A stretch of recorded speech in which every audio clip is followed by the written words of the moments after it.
We're heading into the middle of the Atlantic now because we're going to look at one of the most famous shipwrecks of all time, the focus of all those documentaries and Hollywood movies.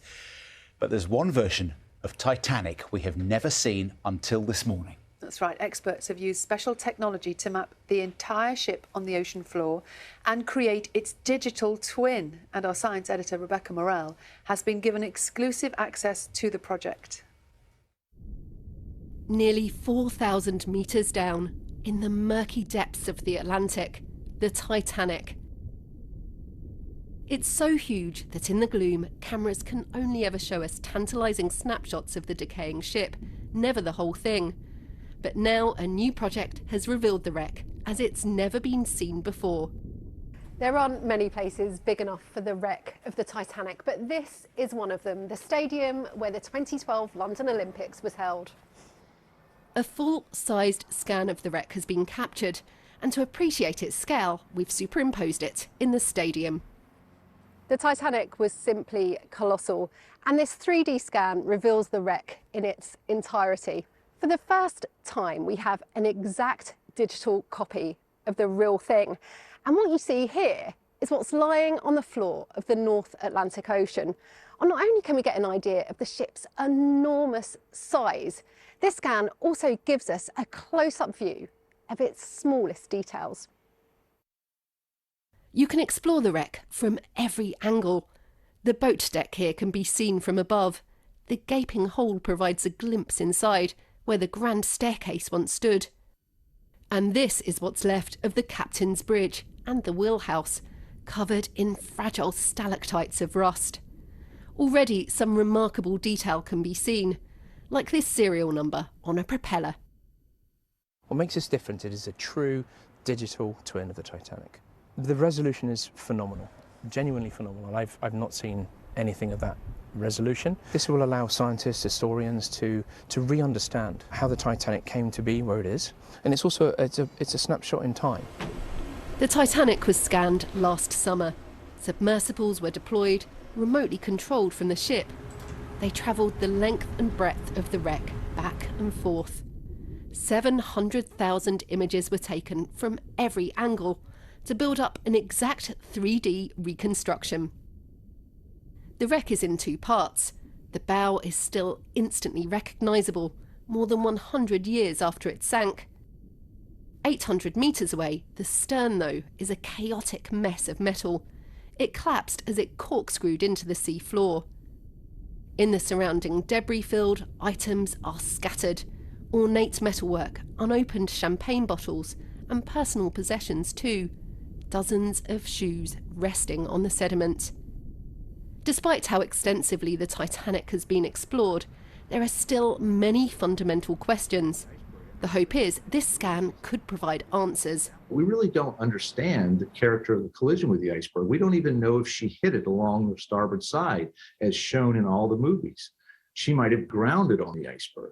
And this photogrammetry model is one of the first major steps to driving the Titanic story toward evidence-based research and not speculation. The sea is taking its toll on the wreck. Microbes are eating away at it and parts are disintegrating. Time is running out to find out what happened on that April night in 1912, when more than 1,000 lives were lost. But the scan now freezes the wreck in time and allows experts to pore over every minute detail. The hope is Titanic may yet give up its secrets. Rebecca Morrell, BBC News. It's amazing, isn't it? It's Absolutely stunning. Incredible to see it. And we're delighted to say we're joined now in the studio by Anthony Geffen, who's the Chief Executive Creative Director of Atlantic Productions, one of the firms behind this project. I bet you still can't quite believe it when you see it on the screen like we have this morning. No, I mean, this is the first time it's been revealed, and it's been a long time coming, a huge amount of work. But it's amazing to actually see it now, and the detail is phenomenal. I mean, they've literally captured one-to-one resolution on a digital twin, which is pretty extraordinary. Talk us through the detail. What can we see that we haven't seen before? Well, I first went to the Titanic about 5 years ago on an expedition because nobody had been to the Titanic there for 14 years. And what we were looking at is what's the state of the Titanic. And it was extraordinary, and Titanic just captures you. in a way. So what I really wanted to do was to be able to go back and break new ground, to actually capture the Titanic in a way that we could properly use science to look at what happened on that fateful night. And we met up with deep water specialists, Magellan, and they mounted an extraordinary expedition to the Titanic to capture literally every rivet, every detail, using scanning and other technology. And that gives us, I mean, what I never dreamt we'd have, an ability to literally look around the site to find out what happened, or we will find out because the journey's beginning now, to find out what happened on that fateful night, but also the details of the personal stories. You know, we can actually tell from the wreck, we can see personal details and tell personal stories.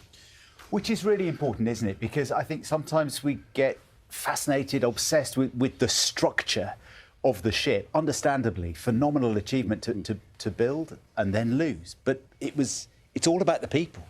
It is all about the people, and I mean, you know, just a couple of examples of what the scientists are already what's coming out of the wreck. We can go to Boiler Room 1, and Park Stevenson, one of the Titanic experts, has worked out that when it actually imploded at the top of the boiler room, and so it was alight when it into the water. So we now know that that boiler room was the boiler room, and who's in it, who were keeping the lights on that allowed so many people to escape the Titanic. What a personal, you know, what personal moments that is. And then, because that's always been a mystery, isn't it? It's always been a mystery as to what happened. And then another mystery is people like Officer Murdoch, who's always been accused of not launching the last lifeboat. But if you actually go to there, you find a tiny little davit, which is was still blocking where the lifeboat should have launched. So we now know that, in fact, he was trying to launch it. I mean, this is just the beginning of so many. And then there's the debris field, this area of about 3 miles wide, where when the boat went down, a lot of the belongings of people were spilled out over the ocean. And we're using artificial intelligence of faces and other details of each passenger to actually say, who is that watch? You know, whose is that Megalodon necklace that we found on the bottom of the ocean? And that, I think, brings it back to life. I mean, it's 111 years ago, but it's bringing it back to now, and I think allowing people to go on a journey today. You just said you found a necklace at the bottom of the ocean. It's not that one, is it? No, it's not. We haven't yet found that, but you know, you've got to understand this is masses of data, and the experts are only just beginning to find, you know, extra details. We found a cherub that was inside the main staircase area. I mean, all these details, you know, day by day are coming out. And one of the things you said earlier is you said we're going to find out what happened, and you've given us some of the personal stories. Don't we kind of